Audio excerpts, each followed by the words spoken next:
प्रगतीला विनंती करते. प्रगती पाठक प्रतिलिपीमध्ये असिस्टंट मॅनेजर म्हणून काम करत होत्या, कम्युनिटी मॅनेजर म्हणून. हां, आणि आता त्या कम्युनिकेशन मॅनेजर. मी प्रतिलिपीमध्ये मराठीसाठी कम्युनिटी मॅनेजर आणि ऑथर एंगेजमेंट मॅनेजर म्हणून काम करत होते. त्यानंतर मी कुकू FM मध्ये सुद्धा कंटेंट ॲक्विजिशन मॅनेजर म्हणून काम केलेलं आहे. तर मला असं वाटतं की महाराष्ट्राच्या बाहेर बेंगलोरमध्ये राहून ही दोन्ही पदं मी सांभाळलेली आहेत. आणि मराठी लेखकांसाठी आम्ही तिथून काम करत होतो. आता युअर्स प्रगतीची मी ओनर आणि फाउंडर आहे. प्रतिलिपीमध्ये असताना प्रतिलिपीची प्रगती म्हणून मला नाव मिळालं होतं, ते मी थोडंसं बदलून आता तुमची प्रगती असं करून आणि त्याला एका छोट्याशा ऑर्गनायझेशनचं रूप दिलेलं आहे. खरं तर थोडंसं बोलते की अमृताताईंनी आज जी मला संधी दिली आहे त्याच्यामुळे मला कमबॅक झाल्यासारखं वाटतं. कारण मी पुण्यात होते आणि नंतर जवळपास 8-9 वर्ष बाहेर होते कामासाठी, महाराष्ट्राच्या बाहेर होते. हे सगळं खूप मिस करत होते आणि आज हे 10 लोक जरी माझ्यासमोर आहेत तरी ते खूप महत्त्वाचे आहेत. आणि इथून एक छोटीशी सुरुवात होतीये, त्याबद्दल मी खरंच अमृताताईची खूप कृतज्ञ आहे. हे पुण्यातले 10 लोक म्हणजे जगातल्या 1 लाख लोकांच्या बरोबरीचे असतात, याचा मला स्वतःला अनुभव आहे. पुण्यातून सुरुवात झाल्यानंतर आणि पुण्यातल्या 10 लोकांनी दाद दिल्यावर मी स्वतः जगभरात गेलेली आहे. त्याच्यामुळे तू सुद्धा, आणि तिचं युअर्स प्रगती नावाचं प्रकाशन सुरू होत आहे, तर नवीन लेखक वगैरे तिच्याकडे जाऊन आपल्या पुस्तकांसाठी नक्की प्रयत्न करू शकतात. प्रगती तुझी कथा. ही एक खूप छान कथा आहे की एक जी लेखिका आहे तिला जंगलाचं स्वप्न पडलेलं आहे. तिला जंगलात जायचं आणि तिला काड्या गोळा करून आणायच्या. काड्या म्हणजे सरपण गोळा करून आणायचं आणि चुलीवर स्वयंपाक करून तिला तो खायचा आहे, म्हणजे ते जेवण करायचं आहे. अशी ती कथा फार गंमतशीर प्रसंगातून ती पुढे गेलेली आहे. तर मंडळी, तुमच्यासमोर सादर करते कथा कल्पना काड्याले जाते. अर्थात लेखिका आहेत अमृता खंडेराय. आमच्या घरापासून 2-3 किलोमीटर मागे गेलं की बरीच झाडं होती. जंगल सदृश्य परिसर होता.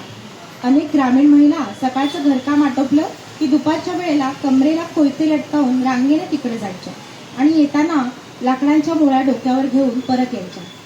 येता जाता तोंडदेखलं हसून त्यांच्याशी जुजबी ओळख झाली होती माझी. मी बऱ्याच वेळा त्या बायकांना तुम्ही कुठे जाता असं विचारल्यानंतर त्यांनी मला जंगलात जातो, काड्या आणाले असं उत्तर दिलं होतं. कधी कधी या बायका अगदी बऱ्या पहाटेच जंगलात जायच्या आणि दुपारी 11 वाजेपर्यंत मोळा घेऊन परत यायच्या. पण बहुतेक वेळा यांची जंगलात जायची वेळ दुपारची होती. बरेच दिवस त्यांना पाहिल्यानंतर एके दिवशी माझ्या मनातलं गुलाबकावलीचं फूल उमटू लागलं. मी सासूबाईंना म्हणाले, मी यांच्यासोबत जंगलात जाऊ आणि सरपण आणू का? काहून? आपला सिलेंडर संपला का लगेच? नाही, सिलेंडर नाही संपला, पण तरी एक दिवस आपण चुलीवर स्वयंपाक करूया ना. मला चुलीवर भाकरी करताना येणारा तो वास खूप आवडतो. 3 दगडांच्या चुलीवर लोखंडी तवा ठेवून भाकरी भाजताना जो आदिम वास येतो तो थेट आत्म्यापर्यंत जातो. मला त्या वासाची फार भुरळ आहे. तू या नवऱ्याला टालावरून काड्या आणायला सांग जो, मग नाही तर इतवारले आपण दोघी टालावर जाऊन काड्या आणू, सासूबाई म्हणाले. पण वखारीवरून लाकडं आणून स्वयंपाक केला तर माझी जंगलात जाण्याची संधी हुकणार होती आणि मला ते जंगल पाहण्याची फार उत्सुकता वाटत होती.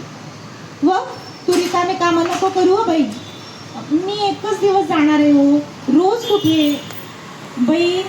तटी जंगलात जाऊन डोसक्यावरनं वजा आणायचं काम सोपं नाही, तुले नाही जमणार. न जमायला काय झालं, मी 1 दिवसाच्या स्वयंपाकापुरतीच लाकडं आणणार आहे.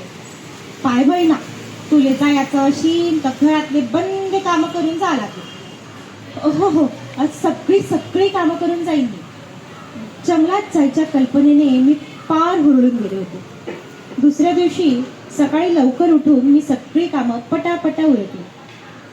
10 वाजता जेवण करून नवरा कॉलेजवर निघून गेला. आमची बाकीची कामंही लवकरच संपली. मी आत बाहेर करत बायकांची वाट बघत होते. सारखी दारात जाऊन रस्त्याकडे बघत होते. साधारण 11:15 वाजायच्या सुमारास बायका लांबूनच येताना दिसल्या. मी घाईघाईने पायात चप्पल जवळ आल्याबरोबर मी घरात तोंड करून सासूला सांगितलं, मी चालले आई, मी चालले हो आई जंगलात. काय बहीण आता, तुले जायचंच असेल तर जाय, पण तू हा नवरा काही म्हणीन तर तू तुझ्या पायात बस. आम्हाला काही माहित नाही माय. तुम्ही त्यांना मी कुठे गेले हे सांगूच नका ना, मी पटकन येते.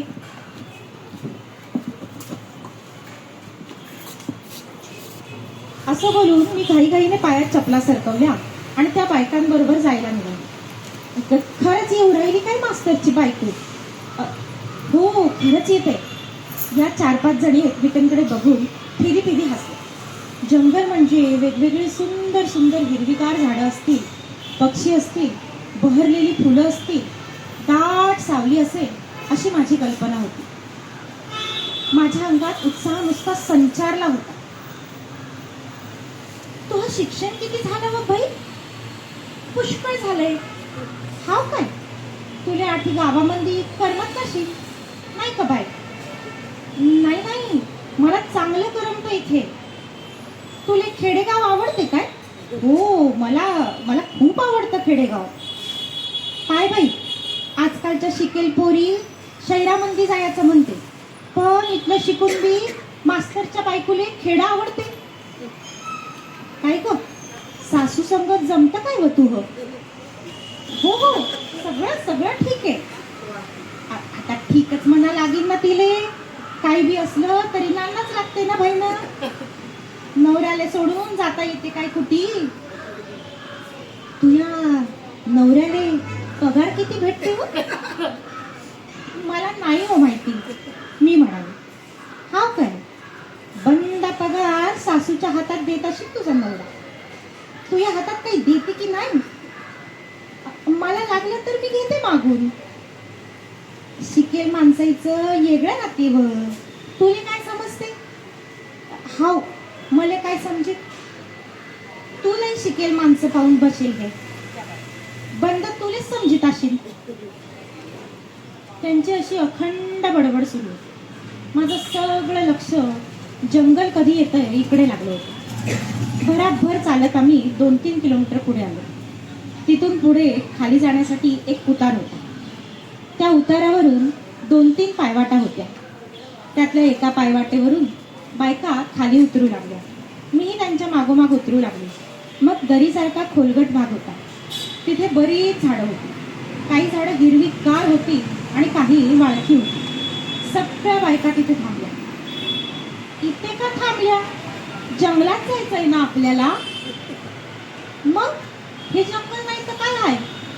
अहो, दाट जंगल कुठे इथं? हेच आहे व बाई जंगल. म्हणजे इथून आणता की काय तुम्ही लाकडं? हाऊ, आठवणच काढा जमा करा लागते. मग त्या बायकांनी पदर खोच आणि बराबर झाडाच्या वाळक्या फांद्या तोडू लागल्या. 4-5 जणी वेगवेगळ्या दिशेने पुढे गेल्या. मी पण दिसेल तिथल्या वाळक्या फांद्या तोडायला सुरुवात केली. पण माझ्याकडे कोयता नसल्यामुळे मला तोडता येत नव्हतं. छोट्या छोट्या काटक्या मी तोडल्या आणि जमिनीवर इकडे तिकडे पडलेल्या वाळक्या फांद्या जमा करायला सुरुवात केली. त्या परिसरात साधारणपणे 100-200 झाडं होती. एके ठिकाणी नैसर्गिक खळग्यात पाणी जमा झालेलं होतं. त्या खळग्याच्या बाजूला जरा जरा हिरवळ होती. तिथे खेड्यातली पोरं बकऱ्या चारायला आली होती. असल्या उठळ जागेला जंगल म्हणायला माझं मन तरी माने. मी खट्टू झाले. जंगल म्हणजे माझ्या डोळ्यांसमोर वेगळीच कल्पना होती. इथे सगळीकडे कडक ऊन लागत होतं. तर मला आता सरपण जमा करण्यात मुळीच इंटरेस्ट उरला नव्हता. मी आपल्या इकडून तिकडून 10-12 काटक्या गोळा केल्या आणि एका झाडाखाली बसले. पुस्तक आणलं असतं तर वाचलं तरी असतं असं वाटायला लागलं.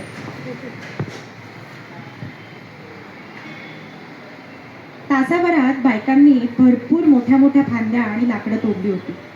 शेवटी त्यांनी त्यांच्याबरोबर आणलेल्या काठ्या आणि दोऱ्या खाली अंथरल्या आणि आपला भारा त्याच्यात व्यवस्थित बांधून लहान मोठ्या मोळ्या तयार केल्या. माझ्याकडे दोरी पण नव्हती. एका बाईने मला तिच्याकडची लहानशी दोरी दिली. मी माझ्या 10-15 काटक्या कशा तरी ओबडधोबड त्या दोरीत बांधल्या. मग आम्ही परतीच्या वाटेला लागलो. डोक्यावर जाड जूड मोळ्या घेऊन बायका सावकाश वर चढत होत्या. माझ्या डोक्यावर जेमतेम 10-12 वाळक्या काटक्या असल्यामुळे मी भराभरा सगळ्यांच्या पुढे चालत होते. एखादा किलोमीटर गेलो असू तर बायकांनी आपल्या डोक्यावरच्या लांब लांब मोळ्या जमिनीवर टेकून थोड्याशा तिरक्या केल्या आणि त्या दम घ्यायला लागल्या. त्यांच्या डोक्यावरची लाकडं जड होती, ओली होती आणि 8-8 फूट लांब होती. त्यांच्या अवजड मोळ्यांपुढे माझी मोळी भातुकलीतल्या मोळीसारखी दिसत होती. आता मला खूप बोर झालं होतं. डोक्यावर ऊन चटकत होतं. नसते आले तर बरं झालं असतं असं वाटायला लागलं होतं. मास्तरची बायको तमली बाई ना, काही बोलून बी नाही राहिली. वर्षानुवर्ष ही अशी अवजड ओझी डोक्यावर घेऊन या बायका असली कामं कशी करत असतील याचा विचारात घर आलं.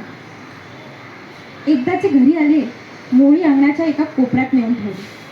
बायका परत एकदा फिदी फिदी हसत आपल्या वाटेनं निघून गेल्या. सगळ्यात आधी मी तोंडावर थंडगार पाणी मारले आणि गार पाण्यानं हातपाय धुतले. आमची चाहूल लागल्यानंतर सासूबाई बाहेर आल्या. कुठे आहे मग काड्या?